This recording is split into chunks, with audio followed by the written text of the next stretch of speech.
যোগ্য নেতার হাতে থাকলে দেশ পথ হারায় না কোনো দেশ। আধুনিক সিঙ্গাপুর, মালয়েশিয়া, চীনের মতো দেশগুলোর অভাবনীয় উন্নতির পেছনে ছিল যোগ্য নেতার নেতৃত্ব। ডক্টর ইউনূসকে পেয়ে বাংলাদেশের অনেকেই স্বপ্ন বুনছেন তার বৈশ্বিক প্রভাবকে কাজে লাগিয়ে বাংলাদেশ হবে এই যুগের সিঙ্গাপুর, মালয়েশিয়া। এমন আশা নিয়ে স্বপ্ন দেখছেন অনেকেই। তবে ডক্টর ইউনূস কি সেই সুযোগ পাবেন? এমন প্রশ্ন আছে বর্তমান পরিস্থিতিতে। সিঙ্গাপুর, মালয়েশিয়া একদিনে উন্নত হয়নি। এর পেছনে ছিলেন আধুনিক সিঙ্গাপুরের জনক লি কুয়ান ও আধুনিক মালয়েশিয়ার রূপকার মাহাথির মোহাম্মদের মতো নেতা। দেশকে শূন্য থেকে শিখরে তুলে ধরতে তাদের যোগ্য নেতৃত্ব ছিল যুগান্তকারী। স্বাধীন সিঙ্গাপুরের প্রতিষ্ঠাতা জনক লি কুয়ানের গল্প যে কোনো দেশের জন্য স্বপ্নের মতো। সিঙ্গাপুরের এখন বার্ষিক গড়ায় ৬২,৪০০ মার্কিন ডলার, যা বিশ্বের ২২৮টি দেশের তালিকায় সপ্তম।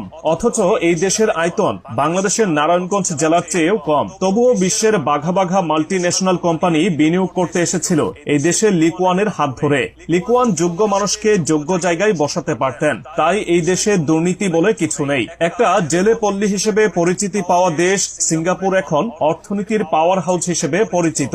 দেশটির বন্দর বিশ্ব অর্থনীতির প্রাণকেন্দ্র।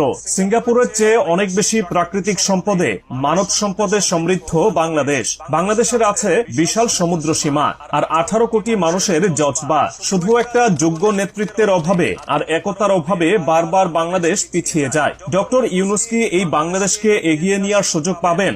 সুযোগ কিন্তু ঠিকই পেয়েছিলেন মাহাথির মোহাম্মদ, কাজেও লাগিয়েছেন। টানা 22 বছর মালয়েশিয়াকে নেতৃত্ব দিয়ে প্রভাবশালী সমৃদ্ধ এক দেশে পরিণত করেছেন মাহাথির। মাহাথির কিভাবে তার দেশকে বদলে দেন সেই গল্প করতে গিয়ে একবার তিনি বলেন, আমরা ছিলাম ফুটবলের মতো, লাথি মারত যখন যারা ছিল, কেউ আমাদের সম্মান দিত না। অনুভব করলাম এরকম চলতে পারে না, অন্যদের মতো আমাদের সম্মান সমানভাবে দেওয়া উচিত। এবার ভাবুন ডক্টর ইউনূসের কথা। মাহাথিরের মতো তিনিও বিশ্বাস করেন দেশের সম্মানই বড় কথা। তাই তো বড় গলায় তিনি বলেছেন, মাথা উঁচু করে বাংলাদেশ কারো কাছে যাবে না, বিশ্বই আসবে বাংলাদেশের কাছে। চীন সফরে গিয়ে যেমন তিনি চীনা বিনিয়োগকারীদের বাংলাদেশে নিয়ে আসার রূপরেখা করলেন। চীনারা এখন বাংলাদেশের অর্থনৈতিক অঞ্চলে $1 বিলিয়ন বিনিয়োগ করতে চায়, বাংলাদেশের তিস্তা প্রকল্পে অংশীদার হতে চায়। ডক্টর ইউনূসের ক্যারিসমাটিক প্রভাবে যোগ্য স্থানে বাংলাদেশ পেয়েছে আশিক চৌধুরীর মতো কিছু মানুষ।